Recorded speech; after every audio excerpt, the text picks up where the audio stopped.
요한복음 11장 36절에서 44절까지의 말씀, 저 한 절 여러분들 한 절 번갈아가며 교독하고 마지막은 같이 읽도록 하겠습니다. 이에 유대인들이 말하되 보라 그를 얼마나 사랑하셨는가 하며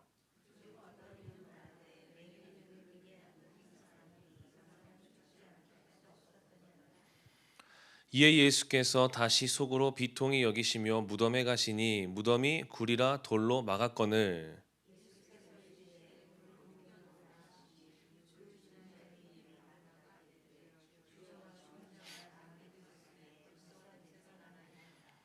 예수께서 이르시되 내 말이 내가 믿으면 하나님의 영광을 보리라 하지 아니하였느냐 하시니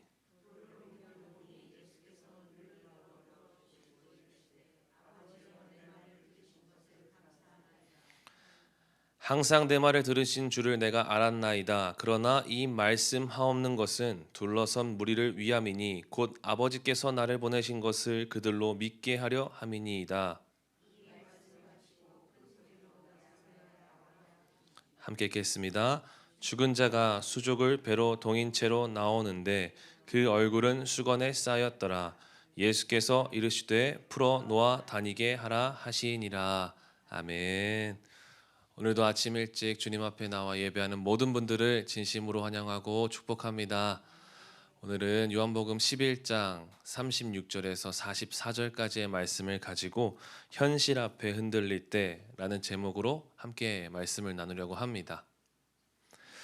여러분, 올해 우리에게 주신 말씀과 같이 주님이 우리와 함께 하시면 만사가 다 괜찮고 다 행복하고 아무 문제가 없을까요? 그렇지 않습니다. 삶의 문제가 여전히 우리 삶 가운데 필연적으로 발생하게 되어집니다. 그러나 그럼에도 주님이 함께 하시면 그 문제도 괜찮게 되어진다라는 말씀인 거죠. 오늘 본문에 보니까 비슷한 내용이 나옵니다. 예수님이 사랑했던 3남매가 있었는데 그 중에 나사로가 죽게 되어진 것입니다.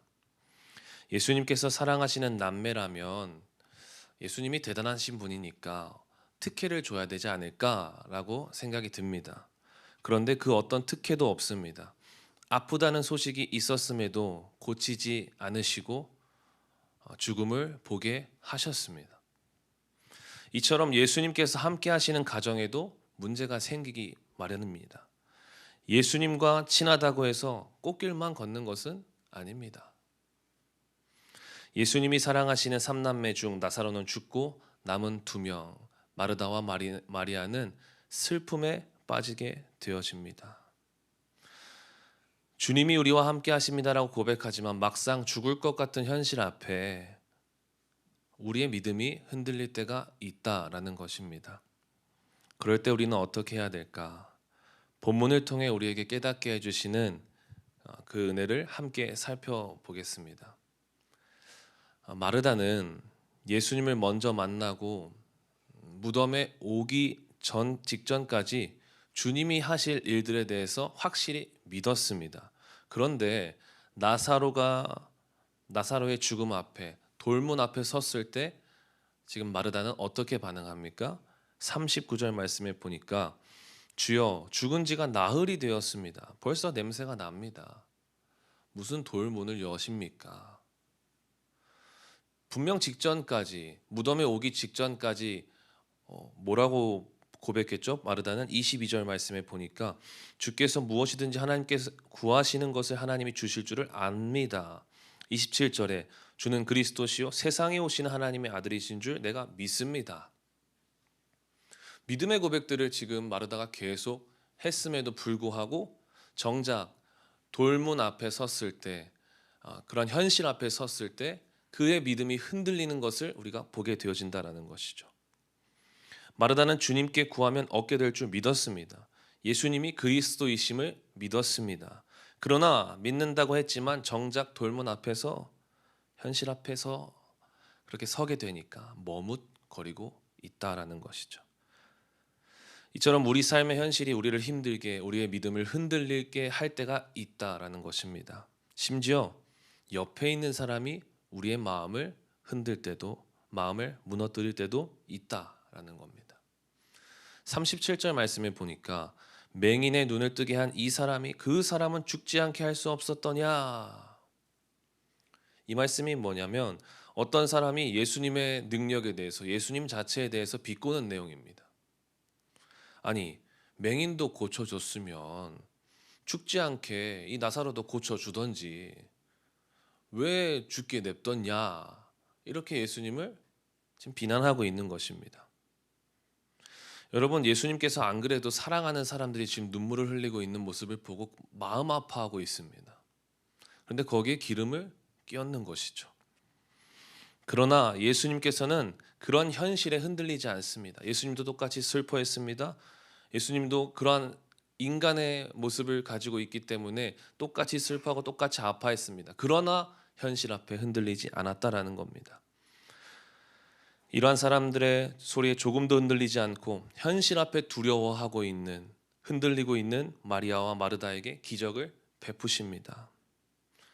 저는 여기서 발견한 게 뭐냐면, 그래서 영적 리더이신 담임 목사님을 위해서 기도해야 된다, 그것이 중요하다라는 것을 느끼게 됩니다.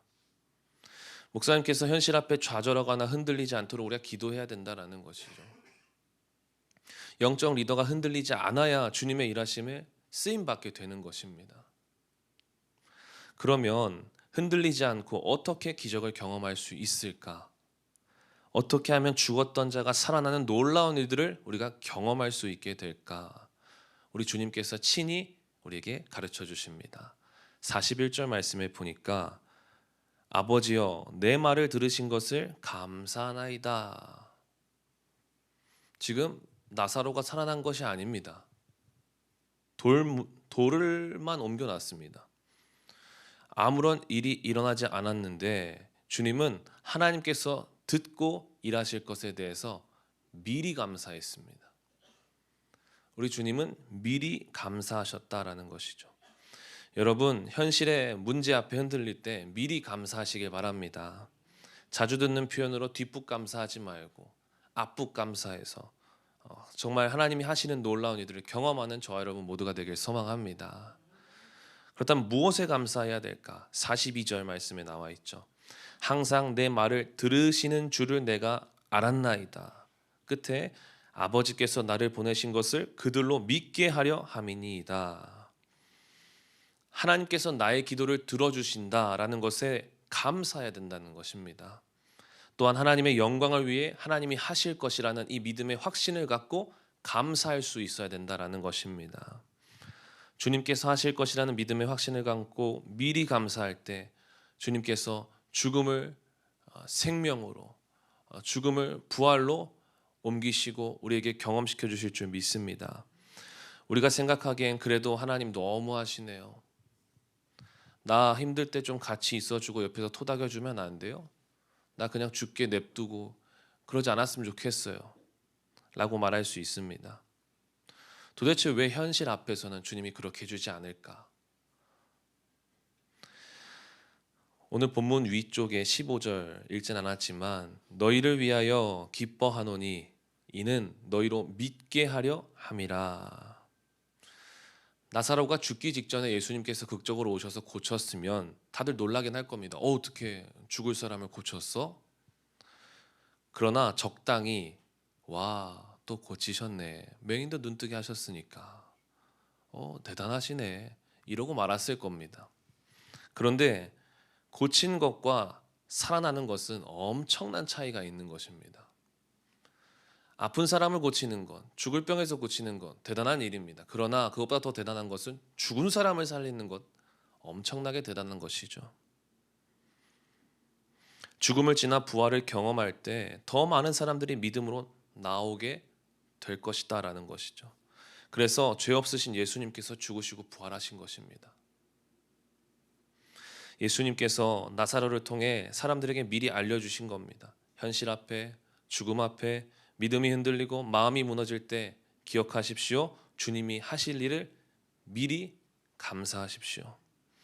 바라기는 이 아침에 예배하는 저와 여러분 모두 주님이 하실 일에 미리 감사하여 부활을 경험하고 주님이 하시는 놀라운 기적을 경험하는, 그래서 현실 앞에 흔들리지 않는 저 여러분 모두가 될 수 있기를 소망합니다. 기도하겠습니다. 하나님 감사합니다. 마리아와 마르다처럼 현실의 문제 앞에 우리가 교회에서 믿음으로는 고백하고 믿음으로 찬양하고 하지만 정작 현실 앞에 우리의 믿음이 흔들리는 그런 모습들을 보게 하십니다. 하나님, 우리의 연약함을 불쌍히 여겨 주시고 믿음이 흔들릴 때, 우리의 믿음의 고백이 무너질 때, 그때 미리 감사할 수 있게 해주시고 주님께서 하실 것이라는 확실한 믿음 안에서 우리가 다시 일어서게 하여 주옵소서. 그래서 죽음에서 생명으로, 죽음에서 부활하심으로 우리에게 나타내 보이시는 놀라운 주님의 능력이 우리의 삶 가운데 있게 하여 주옵소서. 오늘도 가지고 나온 기도의 제목들 많이 있습니다. 외면하지 마시고 최고의 시간에 최고의 것을 준비하시고 일하시는 그 주님의 놀라운 일들을 경험하고 간증하게 하여 주옵소서. 예수님의 이름으로 기도하였습니다. 아멘.